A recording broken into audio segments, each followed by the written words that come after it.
ಮೊಬೈಲ್ನ ನೋಡ್ತಾ ಊಟ ಮಾಡ್ತಿರ್ತಾರೆ. ಇದು ಮಾಡಿಸ್ಬೋದಾ? ಮಕ್ಕಳು ಅಭ್ಯಾಸ ಆಗ್ಬಿಟ್ಟಿದ್ದಾರೆ. ನನ್ನ ಮಗು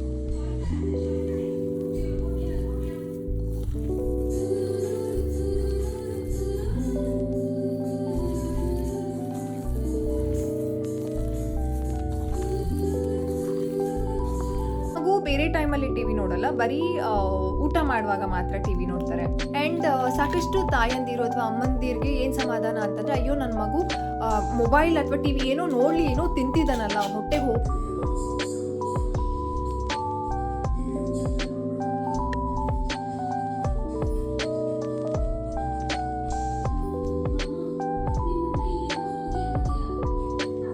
ಮಗುಗೆ ಏನು ತಿಂತಿದ್ದೀನಿ ಅಂತ ಗೊತ್ತಾಗೋದಿಲ್ಲ. ಅಂಡರ್ ವೇಟ್ ಆಗಿರ್ಬೋದು ಅಥವಾ ಒಬೇಸಿಟಿನೂ ಸಹ ಶುರುವಾಗುತ್ತೆ.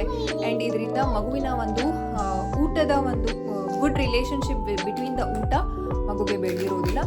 ಏನು ಮಾಡಬೇಕು?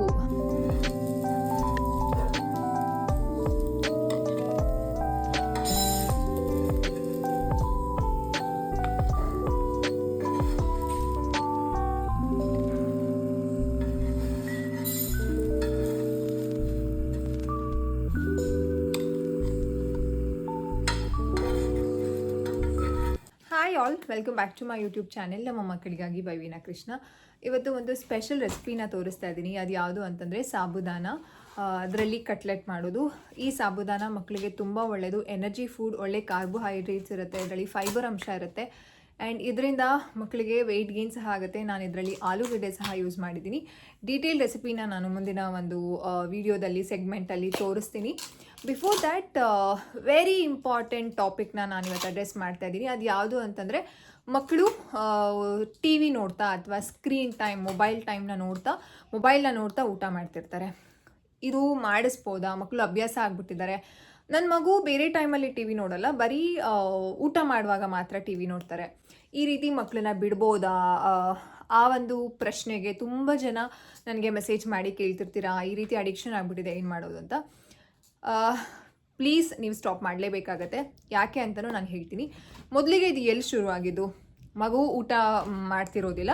ಸೊ ಇನಿಷಿಯಲಿ ಒಂದು ಸುಮ್ಮನೆ ಹಿಂಗೆ ತೋರಿಸ್ತಾ ಇರ್ತೀರಾ, ಮಗುಗೆ ಅಡಿಕ್ಷನ್ ಅನ್ನೋದು ಶುರುವಾಗಿರುತ್ತೆ. ಸೊ ಇವಾಗ ಈ ಪಾಯಿಂಟಿಗೆ ಯಾವುದಕ್ಕೆ ಬಂದಿರ್ತೀರಾ ಅಂತಂದರೆ, ಆ ಒಂದು ಮೊಬೈಲ್ ಅಥವಾ ಟಿ ವಿ ಆನ್ ಮಾಡಿದ್ರೆ ಮಾತ್ರ ಮಗು ಓಪನ್ ಮಾಡೋದು ಬಾಯ್ನ, ಇಲ್ಲಾಂದರೆ ಓಪನ್ ಮಾಡಲ್ಲ. ಅಂತಹ ಒಂದು ಪರಿಸ್ಥಿತಿಗೆ ಬಂದಿರ್ತೀರ. ನೀವು ಈ ರೀತಿ ಮಕ್ಕಳಿಗೆ ಮಾಡಿದಾಗ, ಮೊಬೈಲ್ ಅಥವಾ ಟಿ ವಿ ತೋರಿಸಿದಾಗ, ಮಕ್ಕಳ ಬ್ರೈನ್ ಸಿಗ್ನಲ್ಗೆ ಏನು ಹೋಗುತ್ತೆ ಅಂತಂದರೆ, ಯಾವ ಊಟ ತಿಂತಿದ್ದಾರೆ, ಏನು ತಿಂತಿದ್ದಾರೆ, ಎಷ್ಟು ತಿಂತಿದ್ದಾರೆ, ಏನೂ ಗೊತ್ತಾಗಲ್ಲ. ಅಂದರೆ ಈಗ ಎಕ್ಸಾಂಪಲ್, ನಾನು ಏನೋ ಒಂದು ಲ್ಯಾಪ್ಟಾಪಲ್ಲೋ ಏನೋ ಅದರಲ್ಲಿ ಕೆಲಸ ಮಾಡ್ಕೊಂಡು ಕೂತಿದ್ದೀನಿ. ನನ್ನ ಒಂದು ಕ್ಲೋಸ್ ಮೆಂಬರ್ಸ್ ಅಥವಾ ಅಮ್ಮ ಅಪ್ಪ ಅಥವಾ ಅಕ್ಕ ತಂಗೀರು ಅಥವಾ ಕ್ರೂವಿನೇ ಇರ್ಬೋದು ಅಥವಾ ಅದಿತಿನೇ ಇರ್ಬೋದು, ಏನೋ ಒಂದು ಬಾಯಿಗೆ ನಾನೇನೋ ಕೆಲಸ ಮಾಡ್ತಿದ್ದೀನಿ, ಏನೋ ಬಾಯಿ ಹತ್ರ ತಂದಿಟ್ರೆ ನಾನು ಆ ಮಾಡಲ್ವಾ? It's a reflex. ಪ್ರತಿಯೊಬ್ಬ ಹ್ಯೂಮನ್ ಬೀಯಿಂಗ್ಗೂ ಇರುವಂತಹ ರಿಫ್ಲೆಕ್ಸ್. ಮಗು ಬಾಯಿ ಹತ್ರ ತೊಗೊಂಡು ಬಂದಾಗ ಮಾಡುತ್ತೆ, ಮಗು ನುಂಗತ್ತೆ, ಗಲ್ಪ್ ಮಾಡುತ್ತೆ, ಅಷ್ಟೇ ಆಗ್ತಿರೋದು. ಮಗುಗೆ ಏನು ತಿಂತಿದೆ, ಏನು ತಿಂತಿಲ್ಲ, ಅಥವಾ ಟೆಕ್ಸ್ಚರ್ ಇರ್ಬೋದು, ಫುಡ್ ಇರ್ಬೋದು, ಯಾವ ಫುಡ್ ಇಂಟ್ರೊಡ್ಯೂಸ್ ಮಾಡ್ತಿದ್ದೀವಿ ಅದೆಲ್ಲ ಏನೂ ಗೊತ್ತಾಗೋದಿಲ್ಲ. ನೀವು ಇದನ್ನು ಸ್ಟಾಪ್ ಮಾಡಲೇಬೇಕಾಗತ್ತೆ. ಇದರಿಂದ ಸಾಕಷ್ಟು ಪ್ರಾಬ್ಲಮ್ಗಳು ಮಕ್ಕಳಿಗಾಗುತ್ತೆ. ಏನು ಪ್ರಾಬ್ಲಮ್ ಅಂತಂದರೆ, ಮಕ್ಕಳು ಓವರ್ ವೆಯ್ಟ್ ಆಗ್ತಾರೆ ಅಥವಾ ಅಂಡರ್ ಇದೂ ಸಹ ಆಗುತ್ತೆ. ಅಂತಂದರೆ ಮಗುಗೆ ಅಂಡರ್ ವೆಯ್ಟ್ ಸಹನೂ ಆಗ್ಬೋದು. ಮಗುಗೆ ಎಷ್ಟು ತಿಂತಿದ್ದೀನಿ ಅಂತ ಗೊತ್ತಾಗೋದಿಲ್ಲ, ಬಾಡಿಗೆ ಎಷ್ಟು ಬೇಕು ಅನ್ನೋದು ಗೊತ್ತಾಗಲ್ಲ, ಹಂಗರ್ ಕ್ಯೂಸೇ ಗೊತ್ತಾಗೋದಿಲ್ಲ, ಮಗುಗೆ ಹಶ್ವಾಗೋದು ಗೊತ್ತಾಗೋದಿಲ್ಲ.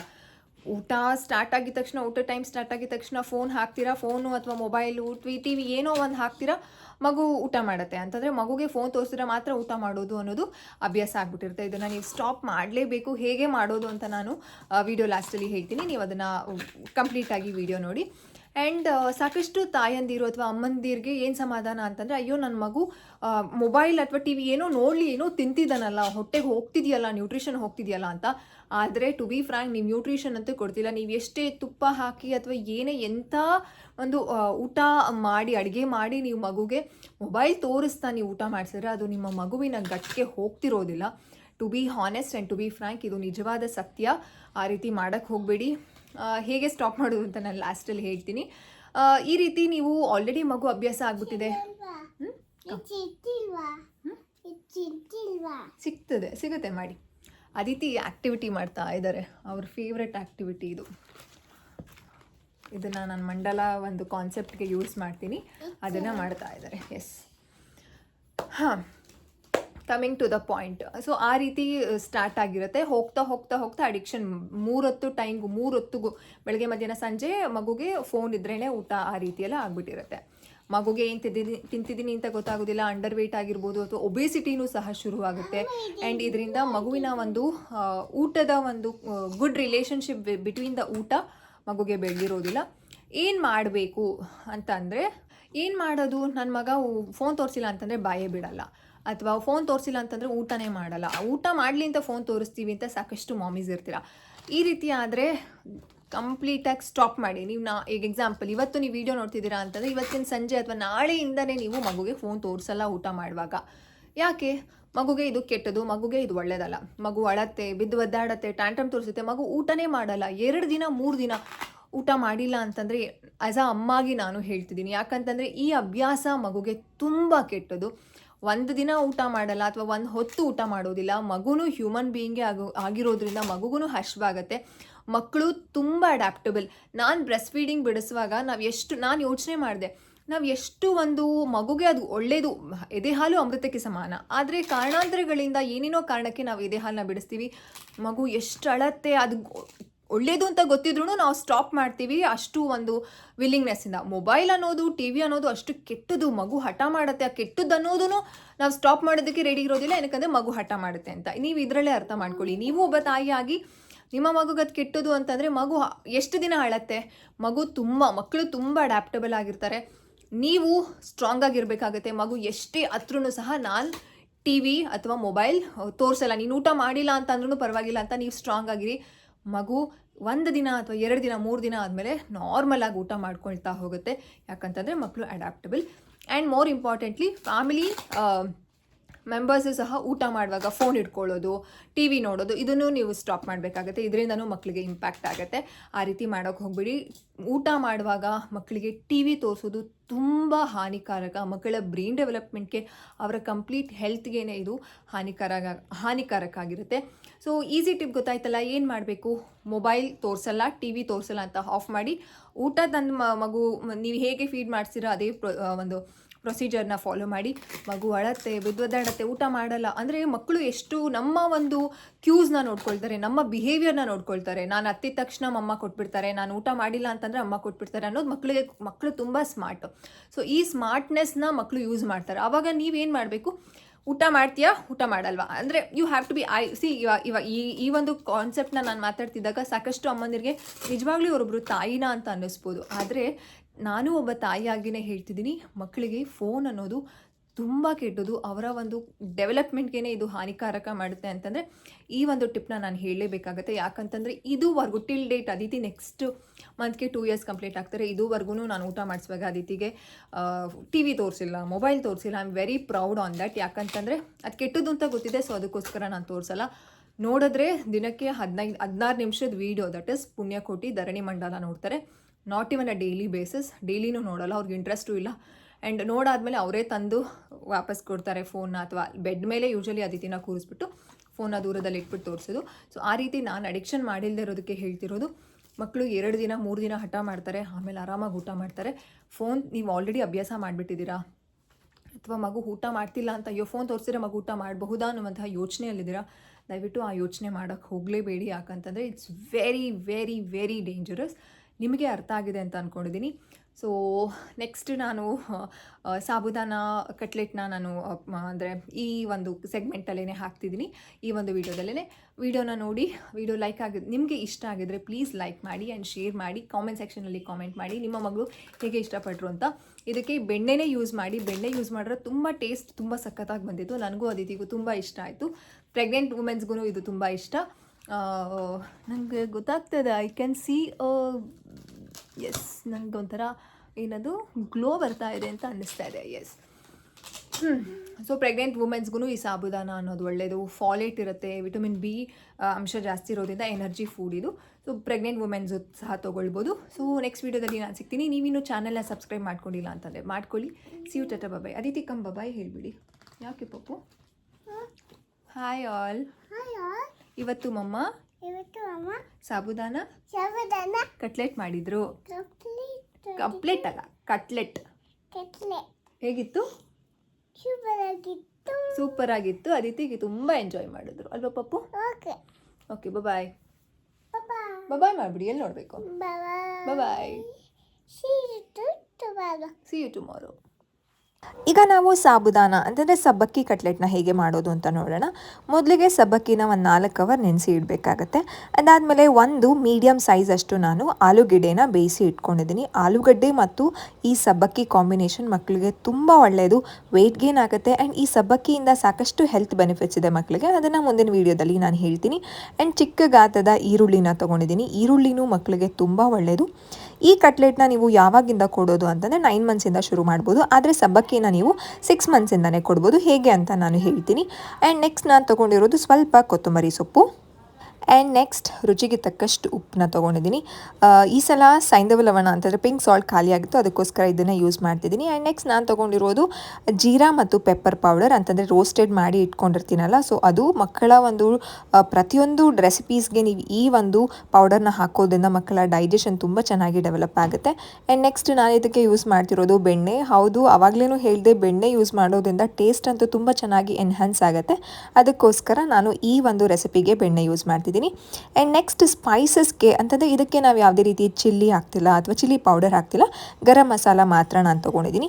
ಸೊ ಇಷ್ಟೆಲ್ಲ ಇಂಗ್ರೀಡಿಯೆಂಟ್ ಬೇಕು, ವೆರಿ ಬೇಸಿಕ್. ಜಸ್ಟು 4 ಅವರ್ಸ್ ಅಥವಾ 5 ಅವರ್ಸ್ ನಾವು ಸಬ್ಬಕ್ಕಿನ ನೆನೆಸಿಟ್ಕೊಂಡ್ಬಿಟ್ರೆ ಈ ಸಾಬುದಾನ ಕಟ್ಲೆಟ್ನ ಮಕ್ಕಳಿಗೆ ಈಸಿಯಾಗಿ ಮಾಡ್ಕೊಡ್ಬೋದು. ತುಂಬ ಒಳ್ಳೆಯದು ಈ ಸಾಬುದಾನ ಕಟ್ಲೆಟ್. ಏನೆಲ್ಲ ಬೆನಿಫಿಟ್ಸ್ ಅಂತಂದರೆ ಮಕ್ಕಳ ವೆಯ್ಟ್ ಗೇನ್ ಆಗುತ್ತೆ ಮತ್ತು ಇದರಿಂದ ಮಕ್ಕಳ ಬ್ಲಡ್ ಸರ್ಕ್ಯುಲೇಷನ್ ಚೆನ್ನಾಗಿ ಡೆವಲಪ್ ಆಗುತ್ತೆ. ಆ್ಯಂಡ್ ಅವರ ಮಸಲ್ ಗ್ರೋತ್ ಅಂತಂದರೆ ಬಾಡಿ ವೆಯ್ಟ್ ಬರೋದ್ರಿಂದ ಮಸಲ್ ಗ್ರೋತ್ ಚೆನ್ನಾಗಾಗುತ್ತೆ. ಆ್ಯಂಡ್ ಇದು ಅಂತಂದರೆ ಈ ಸಾಬುದಾನ ಕಟ್ಲೆಟ್ ಮಕ್ಕಳಿಗೆ ತುಂಬ ಫಿಲ್ ಮಾಡುತ್ತೆ. ಆ್ಯಂಡ್ ವೆಯ್ಟ್ ಗೇನ್ ಆಗೋದ್ರಿಂದ ಮಕ್ಕಳಿಗೆ ಹೊಟ್ಟೆ ಹಸಿವು ಬೇಗ ಆಗೋದಿಲ್ಲ. ಆ್ಯಂಡ್ ಜಾಸ್ತಿ ಎನರ್ಜಿ ಸಹ ಇದರಲ್ಲಿ ಇರುತ್ತೆ. ನೀವು ಇದನ್ನು ಲಂಚ್ಗೆ ಪ್ಲ್ಯಾನ್ ಮಾಡ್ಬೋದು ಅಥವಾ ಬ್ರೇಕ್ಫಾಸ್ಟ್ಗೆ ಪ್ಲ್ಯಾನ್ ಮಾಡ್ಬೋದು. ಸ್ನ್ಯಾಕ್ ರೀತಿಯೂ ಇದನ್ನು ಕೊಡ್ಬೋದು. ಯಾಕಂತಂದರೆ ಇದು ವೆಯ್ಟ್ ಗೇನ್ ಆಗೋದ್ರಿಂದ ಮಕ್ಕಳಿಗೆ ವಾರದಲ್ಲಿ ಒಂದು 2 ಸಲ ಮಾಡಿಕೊಟ್ರು ತುಂಬ ಒಳ್ಳೆಯದು. ಮೊದಲಿಗೆ ಈ ಒಂದು ನೆನೆಸ್ಕೊಂಡು ಇಟ್ಕೊಂಡಿದ್ನಲ್ಲ ಸಬ್ಬಕ್ಕಿನ, ಅದನ್ನು ಒಂದು ಬೌಲ್ಗೆ ಹಾಕ್ಕೊಂಡು ಮ್ಯಾಶ್ ಮಾಡಿ ಇಟ್ಕೊಂಡಿದ್ದಂತಹ ಆಲೂಗೆಡ್ಡೆನೂ ಸಹ ಹಾಕ್ಕೊಂಡು ನೆಕ್ಸ್ಟ್ ಈರುಳ್ಳಿನ ಹಾಕ್ಕೊಳ್ತಾ ಇದ್ದೀನಿ. ಆಲೂಗೆಡ್ಡೆನೂ ಸಹ ಮಕ್ಕಳಿಗೆ ವೆಯ್ಟ್ ಗೇನ್ ಆಗೋದಕ್ಕೆ ಸಹಾಯ ಮಾಡುತ್ತೆ. ಈರುಳ್ಳಿ ಯಾಕೆ ಮಕ್ಕಳಿಗೆ ಕೊಡಬೇಕು ಅಂತಂದರೆ, ಮಕ್ಕಳಿಗೆ ಜೀರ್ಣನೇ ಆಗ್ತಿಲ್ಲ, ಊಟನೇ ಸರಿಯಾಗಿ ಮಾಡ್ತಿಲ್ಲ ಅಂತಂದರೆ ಮಕ್ಕಳ ಒಂದು ಡಯಟಲ್ಲಿ ನೀವು ಪ್ರತಿದಿನ ಈರುಳ್ಳಿನ ಯಾವುದಾದ್ರೂ ಮೂಲಕ ಅಂತಂದರೆ ಯಾವ್ದಾರ ಡಿಶಸ್ ಮೂಲಕ ಈರುಳ್ಳಿನ ಆ್ಯಡ್ ಮಾಡಿ, ಆವಾಗ ಮಕ್ಕಳಿಗೆ ಜೀರ್ಣಶಕ್ತಿ ಚೆನ್ನಾಗಾಗುತ್ತೆ. ಆ್ಯಂಡ್ ನೆಕ್ಸ್ಟ್ ನಾನು ಹಾಕ್ತಿರೋದು ಸ್ವಲ್ಪ ಕೊತ್ತಂಬರಿ ಸೊಪ್ಪು ಅಂತಂದರೆ ಕೋರಿಯಾಂಡರ್ ಲೀವ್ಸ್. ಇದರಿಂದ ಮಕ್ಕಳ ರಕ್ತ ಚೆನ್ನಾಗಿ ಸೇರುತ್ತೆ, HP ಲೆವೆಲ್ ಇನ್ಕ್ರೀಸ್ ಆಗುತ್ತೆ. ಆ್ಯಂಡ್ ರುಚಿಗೆ ತಕ್ಕಷ್ಟು ಉಪ್ಪು ಹಾಕಿ ಇದನ್ನು ಚೆನ್ನಾಗಿ ಮಿಕ್ಸ್ ಮಾಡ್ಕೊಳ್ತೀನಿ. ಅದಾದಮೇಲೆ ನಾನು ಗರಂ ಮಸಾಲ ಹಾಕ್ತೀನಿ. ನನ್ನ ಮಗು ಸರಿಯಾಗಿ ಊಟ ಮಾಡೋದಿಲ್ಲ, ಊಟ ಮಾಡಿದ್ರೂ ಜೀರ್ಣನೇ ಆಗ್ತಿಲ್ಲ ಅಂತ ಅನಿಸುತ್ತೆ ಅಂತ ಸಾಕಷ್ಟು ಮಾಮೀಸ್ಗೆ ಯೋಚನೆ ಇರುತ್ತೆ. ಆ ರೀತಿ ನಿಮಗೂ ಯೋಚನೆ ಇದ್ದರೆ, ನಿಮ್ಮ ಮಕ್ಕಳಿಗೆ ಜೀರ್ಣ ಆಗ್ತಿಲ್ಲ ಅಂತ ನಿಮಗೆ ಒಂದು ಡೌಟ್ ಇದ್ದರೆ, ನೀವು ಯಾವ ಪೌಡರ್ನ ಯೂಸ್ ಮಾಡಬೇಕು ಅಂತಂದರೆ ಜೀರಾ ಮತ್ತು ಪೆಪ್ಪರ್ನ ರೋಸ್ಟ್ ಮಾಡಿ ಅದನ್ನು ಪೌಡರ್ ಮಾಡಿ ಇಟ್ಕೊಂಡು ಪ್ರತಿಯೊಂದು ಖಾರ ಅಂತಂದರೆ ಸ್ವೀಟ್ ಐಟಮ್ಸ್ಗೆ ನಾವು ಹಾಕೋದಕ್ಕಾಗೋದಿಲ್ಲ, ಖಾರ ಐಟಮ್ಸ್ಗೆ ಎಲ್ಲನೂ ಹಾಕ್ಬೋದು. ಉಪ್ಮಾ ಇರ್ಬೋದು, ಅವಲಕ್ಕಿ ಇರ್ಬೋದು, ಕಿಚಡೀಸ್ಗಳಿಗಿರ್ಬೋದು, ನೀವು ಹಾಕ್ಬೋದು. ಆ್ಯಂಡ್ ನೆಕ್ಸ್ಟ್ ನಾನು ಗರಂ ಮಸಾಲ ಹಾಕ್ಕೊಂಡು ಮಿಕ್ಸ್ ಮಾಡ್ಕೊಳ್ತಾ ಇದ್ದೀನಿ. ಸಬ್ಬಕ್ಕಿ ನೆನೆಸಿರೋದ್ರಿಂದ ಇದನ್ನು ಬೇಯಿಸುವಂತಹ ಅವಶ್ಯಕತೆ ಇರೋದಿಲ್ಲ, ತುಂಬ ಸಾಫ್ಟ್ ಆಗಿಬಿಡುತ್ತೆ. ಅಂತಂದರೆ ಆಲೂಗೆಡ್ಡೆ ಹಾಕಿರ್ತೀವಲ್ಲ, ಮಿಕ್ಸ್ ಮಾಡುವಾಗಲೇ ಫುಲ್ ಕಂಪ್ಲೀಟಾಗಿ ಆ ಸಬ್ಬಕ್ಕಿ ಎಲ್ಲ ಒಡೆದು ಚೆನ್ನಾಗಿ ಮಿಕ್ಸ್ ಆಗುತ್ತೆ. ಬೇಯಿಸ್ಕೊಳ್ಳುವಂತಹ ಅವಶ್ಯಕತೆ ಏನೂ ಇರೋದಿಲ್ಲ. ಈ ಕಟ್ಲೆಟ್ನ ನೀವು ಮಕ್ಕಳಿಗೆ 9 ಮಂತ್ಸಿಂದ ಕೊಡ್ಬೋದು. 6 ಮಂತ್ಸಿಂದ ಈ ಒಂದು ಸಬ್ಬಕ್ಕಿನ ಯಾವ ರೀತಿ ಕೊಡೋದು ಅಂತಂದರೆ, ಸಬ್ಬಕ್ಕಿನ ಚೆನ್ನಾಗಿ ರೋಸ್ಟ್ ಮಾಡಿ ಪೌಡರ್ ಮಾಡಿ ಇಟ್ಕೊಂಡು ಅದರಲ್ಲಿ ನೀವು ಪ್ಯೂರೀಸ್ನ ಮಾಡ್ಕೊಡಿ, ಸರಿನ ಮಾಡ್ಕೊಳ್ಳಿ. ಅಂತಂದರೆ ರಾಗಿ ಸರಿ ಹೇಗೆ ಮಾಡ್ತೀರೋ ಅದೇ ರೀತಿ ನೀರಿಗೆ ಮಿಕ್ಸ್ ಮಾಡಿ ಈ ಒಂದು ಸಬ್ಬಕ್ಕಿ ಪೌಡರ್ನ ತುಪ್ಪ ಹಾಕಿ ಒಂದು ಸ್ವಲ್ಪ ಚಿಟಿಕೆ ಉಪ್ಪು ಹಾಕಿ ಮಕ್ಕಳಿಗೆ ತಿನ್ನಿಸಿ. ತುಂಬ ಚೆನ್ನಾಗಿ ವೆಯ್ಟ್ ಗೇನ್ ಆಗ್ತಾರೆ ಮತ್ತು ಮಕ್ಕಳಿಗೆ ಡೈಜೆಷನ್ ಚೆನ್ನಾಗಾಗುತ್ತೆ ಆ್ಯಂಡ್ ಎನರ್ಜಿ ಸಹ ನೀಡುತ್ತೆ. ಈ ರೀತಿ ಉಂಡೆ ಆಗುವಷ್ಟು ನಾನು ಕಲಿಸ್ಕೊಂಡಿದ್ದೀನಿ. ಇದರಲ್ಲಿ ಇರುವಂತಹ ನೀರಿನ ಅಂಶ ಅಂತಂದರೆ ಸಬ್ಬಕ್ಕಿ ನೆನೆಸಿದಾಗೆ ಇದರಲ್ಲಿ ನೀರು ಸ್ವಲ್ಪ ಹೀರ್ಕೊಂಡಿರುತ್ತೆ, ಅದಕ್ಕೋಸ್ಕರ ನಾನು ಯಾವುದೇ ರೀತಿ ನೀರನ್ನು ಆ್ಯಡ್ ಮಾಡಿಲ್ಲ. ಈ ರೀತಿ ಪ್ಯಾಟೀಸ್ ಮಾಡ್ಕೊಂಡಿದ್ದೀನಿ. ನಿಮಗೆ ಯಾವ ಶೇಪ್ ಸಹ ಮಾಡ್ಕೊಳ್ಬೋದು. ಕಟ್ಲೆಟ್ ಅಂತಂದರೆ this is the best shape ಅಂತ ನನಗನ್ಸುತ್ತೆ, ಅದಕ್ಕೋಸ್ಕರ ನಾನು ಇದೇ ರೀತಿ ಮಾಡ್ಕೊಂಡಿದ್ದೆ. ಆ್ಯಂಡ್ ಇದಕ್ಕೆ ನಾನು ಯಾವುದೇ ರೀತಿ ಬೈಂಡಿಂಗ್ ಏನೂ ಬಳಸಿಲ್ಲ, ಜಸ್ಟು ಆಲೂಗೆಡ್ಡೆ ಆ್ಯಂಡ್ ಸಬ್ಬಕ್ಕಿ ಎರಡೇ ಅಷ್ಟೇ. ನೀವು ನೋಡ್ಬೋದು ಎಷ್ಟು ಚೆನ್ನಾಗಿ ಪ್ಯಾಟೀಸ್ ಬಂದಿದೆ ಅಂತ. ಇದನ್ನು ನಾನು ಶಾಲೋ ಫ್ರೈ ಮಾಡ್ಕೊಳ್ತೀನಿ, ಯಾವುದೇ ರೀತಿ ಡೀಪ್ ಫ್ರೈ ಬೇಡ. ಶಾಲೋ ಫ್ರೈಗೆ ನಾನು ಯೂಸ್ ಮಾಡ್ತಿರೋದು ಬೆಣ್ಣೆ. ಮಕ್ಕಳಿಗೆ ಯಾಕೋ ಇಮ್ಯುನಿಟಿ ಕಡಿಮೆ ಇದೆ, ಅವಾಗವಾಗ ಶೀತ ಮತ್ತು ಯಾಕೋ ಕೆಮ್ಮಾಗ್ತಿದೆ, ಜ್ವರ ಬರ್ತಿದೆ ಅಂತಂದರೆ ಬೆಣ್ಣೆನ ಯೂಸ್ ಮಾಡಿ ಪ್ರತಿದಿನ ತುಪ್ಪ ಕೊಡೋದು. ಆ್ಯಂಡ್ ಈ ರೀತಿ ಕಟ್ಲೆಟ್ಸ್ ಎಲ್ಲ ಮಾಡಿದಾಗ ಬೆಣ್ಣೆನ ಯೂಸ್ ಮಾಡೋದು, ಬಿಸಿ ಒಂದು ಕಿಚಡೀಸ್ ಮೇಲ್ಗಡೆ ಅಥವಾ ದೋಸೆ ಇಡ್ಲಿ ಮೇಲೆ ಬೆಣ್ಣೆನ ಹಾಕ್ಕೊಟ್ರೆ ಮಕ್ಕಳಿಗೆ ತುಂಬ ಒಳ್ಳೆಯದು. ಮಕ್ಕಳಿಗೆ ಬೆಣ್ಣೆ ತುಂಬ ಇಷ್ಟ ಆಗುತ್ತೆ, ರುಚಿ ಸಹ ಎನ್ಹ್ಯಾನ್ಸ್ ಆಗುತ್ತೆ ಬೆಣ್ಣೆಯಲ್ಲಿ. ನಮಗೆ ಗೊತ್ತಿದೆ ಅಲ್ಲ ಬೆಣ್ಣೆ ದೋಸೆ ಎಷ್ಟು ರುಚಿ ಕೊಡುತ್ತೆ ಅಂತ, ಅದೇ ರೀತಿ ಮಕ್ಳಿಗೂ ಸಹ ಬೆಣ್ಣೆ ರುಚಿ ಕೊಡುತ್ತೆ ನಾಲಿಗೆಗೆ. ಈ ರೀತಿ ಅಂಚು ಕಾಯ್ದ ಮೇಲೆ ನಾನು ತುಪ್ಪ ಬೆಣ್ಣೆ ಹಾಕ್ಕೊಂಡಿದ್ದೀನಲ್ಲ, ಆ ಬೆಣ್ಣೆ ಸ್ವಲ್ಪ ಬಿಸಿ ಆದಮೇಲೆ ನಾನು ಎಲ್ಲ ಪ್ಯಾಟೀಸ್ನ ಹಾಕ್ಕೊಂಡಿದ್ದೀನಿ. ಈ ಒಂದು ಕಟ್ಲೆಟ್ ಮಕ್ಕಳಿಗೆ ತುಂಬ ಇಷ್ಟ ಆಗುತ್ತೆ. ಸ್ನ್ಯಾಕ್ಸ್ ರೀತಿ ಕೊಡ್ಬೋದು, ಬ್ರೇಕ್ಫಾಸ್ಟ್ ರೀತಿ ಕೊಡ್ಬೋದು, ಲಂಚ್ ರೀತಿ ಕೊಡ್ಬೋದು. ನಾನು ಅದಿತಿಗೆ ಇದನ್ನು ಲಂಚ್ ರೀತಿ ಪ್ಲ್ಯಾನ್ ಮಾಡಿದೆ. ಏನಕ್ಕಂತಂದರೆ ಬೆಳಗ್ಗೆ ಅದಿತಿಗೆ ಲೈಟಾಗಿ ಬ್ರೇಕ್ಫಾಸ್ಟ್ ಇತ್ತು ಆ್ಯಂಡ್ ಅವ್ರು ಸ್ನ್ಯಾಕ್ಸ್ ಸಹ ತಿಂದಿರಲಿಲ್ಲ. ಇದನ್ನು ತಿಂದರೆ ಅದಿತಿಗೆ ಫುಲ್ ಆಗುತ್ತೆ ಅಂತ ನನಗೆ ಗೊತ್ತಿತ್ತು. ಆ್ಯಂಡ್ ಶಿ ಲೈಕ್ಸ್ ಕಟ್ಲೆಟ್ ಅಂತಂದರೆ ಅವ್ರಿಗೆ ಫಿಂಗರ್ ಫುಡ್ ಥರ ಅವ್ರು ಆರಾಮಾಗಿ ತಿಂತಾರೆ. ನೀವು ನಿಮ್ಮ ಮಕ್ಕಳು ಸೆಲ್ಫ್ ಫೀಡಿಂಗ್ನ ಮಾಡಬೇಕು, ಅವ್ರ ಊಟ ಅವರೇ ತಿನ್ನಬೇಕು ಅಂತಂದರೆ ಈ ರೀತಿ ಕಟ್ಲೆಟ್ಸ್ನ ವಾರದಲ್ಲಿ 2 ಸಲ ಈ ರೀತಿ ಮಾಡಿಕೊಟ್ಟಾಗ ಮಕ್ಕಳಿಗೆ ಅವರೇ ತಿನ್ನೋದಕ್ಕೆ ಈಸಿ ಆಗುತ್ತೆ. ಇದರಲ್ಲಿ ಯಾವುದೇ ರೀತಿ ಸ್ಪಿಲ್ಲಿಂಗ್ ಇರೋದಿಲ್ಲ. ಮಕ್ಕಳಿಗೆ ಕೊಟ್ಟರೆ ಅವ್ರ ಟೇಸ್ಟ್ಗೆ ತುಂಬ ಚೆನ್ನಾಗಿ ಇದು ಸೂಟ್ ಆಗುತ್ತೆ. ಟೇಸ್ಟ್ ಬಡ್ಗೆ ಇದು ತುಂಬ ಚೆನ್ನಾಗಿ ಅವರಿಗೆ ಇಷ್ಟ ಸಹ ಆಗುತ್ತೆ. ಈ ರೀತಿ ಪ್ಯಾಟೀಸ್ ರೆಡಿ ಆಯಿತು. ಕಟ್ಲೆಟ್ ಅಂತಂದರೆ ಸಾಬುದಾನ ಕಟ್ಲೆಟ್, ಸಬ್ಬಕ್ಕಿ ಕಟ್ಲೆಟ್ ಮಕ್ಕಳ ವೆಯ್ಟ್ ಗೇನ್ಗೆ, ಡೈಜೆಷನ್ಗೆ ಮತ್ತು ಎನರ್ಜಿಗೆ ಈ ಸಾಬುದಾನ ಕಟ್ಲೆಟ್ ನೀವು ಮಕ್ಕಳಿಗೆ ಮಾಡಿಕೊಡ್ಬೋದು. ಐ ಹೋಪ್ ನಿಮಗೆ ಈ ವಿಡಿಯೋ ಇಷ್ಟ ಆಗಿದೆ, ಈ ರೆಸಿಪಿ ಇಷ್ಟ ಆಗಿದೆ ಅಂತ ಅಂದ್ಕೊಂಡಿದ್ದೀನಿ. ಇದೇ ರೀತಿ ಹೆಚ್ಚಿನ ಮಕ್ಕಳ ರೆಸಿಪೀಸ್ಗೆ ನೀವು ನನ್ನ ಚಾನೆಲ್ನ ಸಬ್ಸ್ಕ್ರೈಬ್ ಮಾಡ್ಕೊಳ್ಳಿ. See you, Tata, bye, love you all, take care all of you.